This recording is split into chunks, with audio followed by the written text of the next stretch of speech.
안녕하세요. 시니어 리빙을 공부하고 있는 오솔길입니다. 첫 시간인 오늘은 한국의 베이비 붐 세대 앞에 놓인 60대의 대인관계, 어떻게 받아들이고 어떤 노력을 할 것인가를 주제로 함께 고민해 보겠습니다. 60대는 인생의 가을이라는 표현이 잘 어울리는 시기입니다. 오랜 시간 일터에서 가정에서 역할을 다해온 이들은 이제 나답게 살아갈 준비를 합니다. 그런데 이 시기에 많은 분들이 공통적으로 겪는 어려움이 있으니 바로 대인관계입니다. 굳이 어울리려고 애쓰지 마라. 그냥 편한 사람만 만나면 돼. 라는 말 많이들 하죠. 틀린 말은 아닙니다. 하지만 그 편한 사람조차 없거나 줄어드는 것이 60대의 현실이기도 합니다. 자녀는 독립하고 직장에서의 역할도 끝나며 사회적 관계망이 서서히 좁아집니다. 이때 대인관계를 어떻게 받아들이고 유지하며 넓혀갈 것인가는 단순한 성격의 문제가 아닌 삶의 질 전체를 좌우하는 핵심 요소입니다. 대인관계는 노년의 삶을 외롭지 않게 해주는 도구 그 이상이에요. 그것은 정서적 지지의 기반이자 삶의 활력을 지속시켜주는 에너지입니다. 특히 한국의 베이비붐 세대가 겪는 사회 구조의 급격한 변화 속에서 관계의 재정립은 더욱 절실한 과제가 되고 있습니다. 우리는 대부분 사회생활을 하면서 자연스럽게 관계를 형성해 왔습니다. 직장 동료나 아이 친구의 부모들, 이웃들, 그리고 학창시절의 친구들까지. 하지만 60대에 접어들면 자연 발생적으로 맺어지던 관계는 끊기고 스스로 노력하지 않으면 관계가 유지되지 않는 시기가 옵니다. 이 시점에서 중요한 건 관계를 재정립하는 의식적인 노력이라는 것. 재정립이란 기존 관계를 무조건 끊거나 새로운 관계만을 찾는다는 의미가 아닙니다. 오히려 내가 중심이 되는 관계 맺기를 뜻하죠.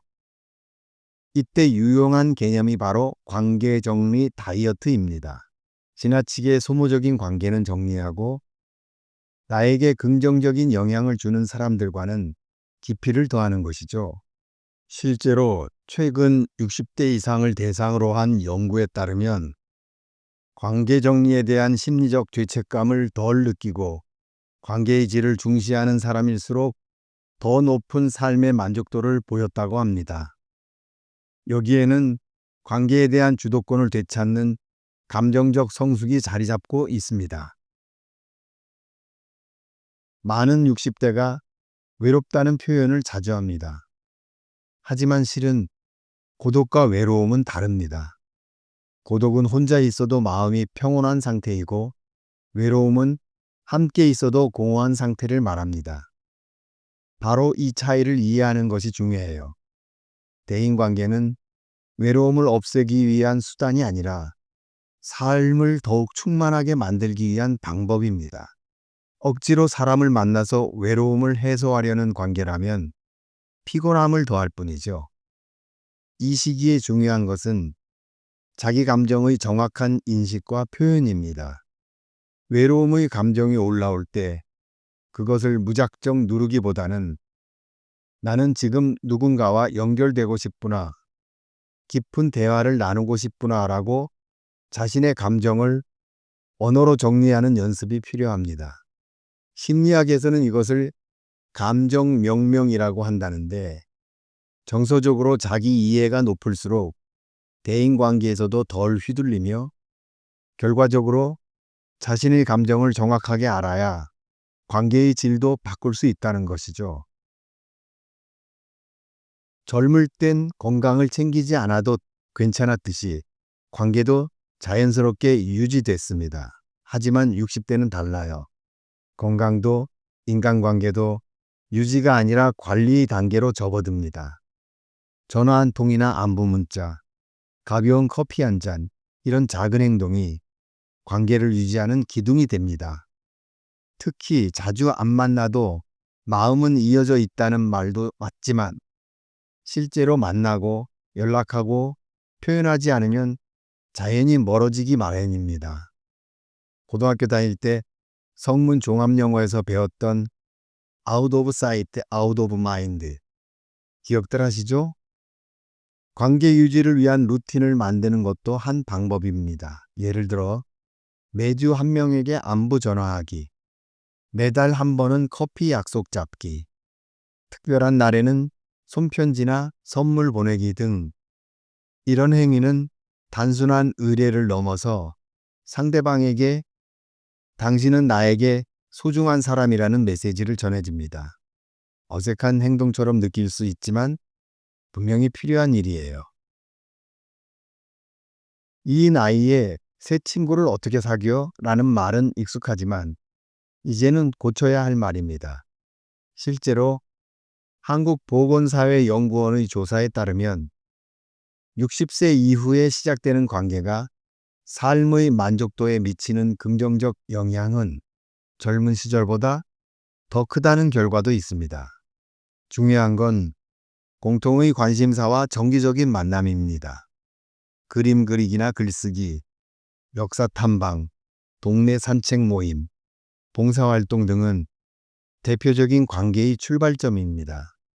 그리고 이 관계는 이해관계가 없는 만남이라 더 편안하고 깊이 있는 신뢰를 쌓을 수 있죠. 또한 요즘은 온라인 기반의 커뮤니티도 활성화되고 있습니다. 시니어 전용 플랫폼이나 카카오톡 오픈 채팅 등을 통해 지역 기반 커뮤니티에 참여할 수도 있고, 이는 물리적인 거리의 제약을 극복하는 또 하나의 방법이 됩니다. 갈등 없는 관계는 없습니다. 중요한 것은 갈등을 다루는 방식이죠. 대부분의 60대는 오랜 경험 속에서 참는 것이 미덕이라고 배워왔습니다. 하지만 이제는 감정을 억누르기보다 건강한 표현과 솔직한 대화의 기술이 필요합니다.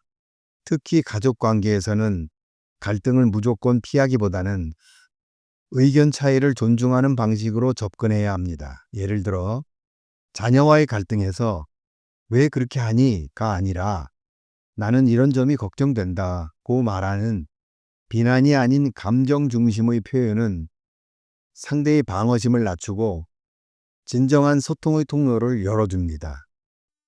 이런 기술은 훈련이 필요한데 요즘은 노년층을 위한 비폭력 대화나 감정 코칭 강의도 많다고 하네요.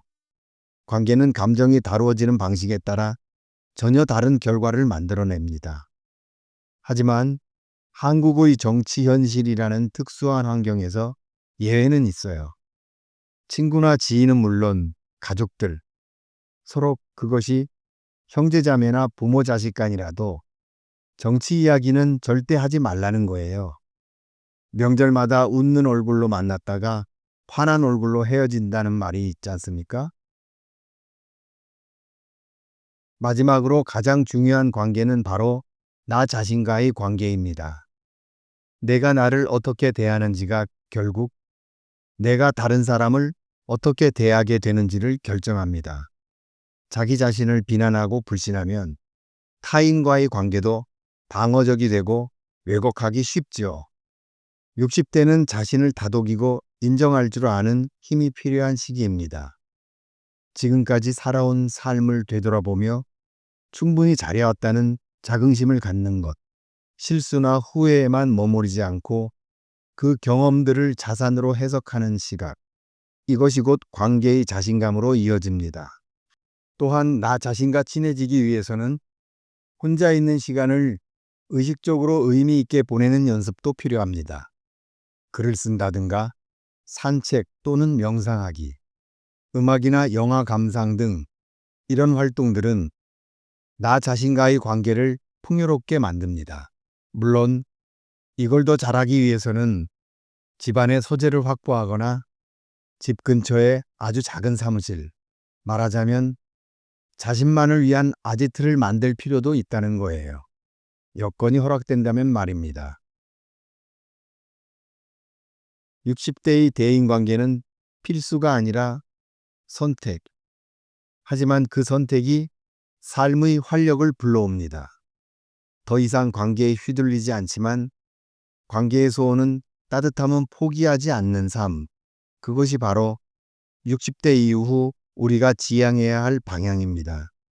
너무 억지로 애를 쓰지 않아도 됩니다. 대신 따뜻한 진심과 꾸준한 노력이 담긴 관계는 반드시 보답을 줍니다. 그 한 사람, 두 사람이 나의 인생 후반을 더 깊고 아름답게 만들어줄 것입니다. 오늘부터 작은 손 내밀기를 시작해 보세요. 인생은 여전히 사람을 통해 피어납니다. 유시민 작가의 이야기로 마무리하겠습니다. 유 작가가 기회 있을 때마다 방송에서 자주 하는 표현인데요. 너무 애쓰지 마라. 사람은 원래 고독한 존재다. 남은 시간 동안 나와 잘 어울리는 사람들하고만 잘 지내기에도 바쁘다. 나랑 맞지 않는 사람하고도 잘 지내보려고 애쓸 필요는 없다는 지론이죠. 유 작가는 책 보고 글을 쓰기 위해서라도 혼자 있는 시간을 좋아한다고 강조하지만 역설적으로 그가 얼마나 많은 사람들과 만나며 생활하고 있는지는 우리 모두가 다 아는 사실입니다.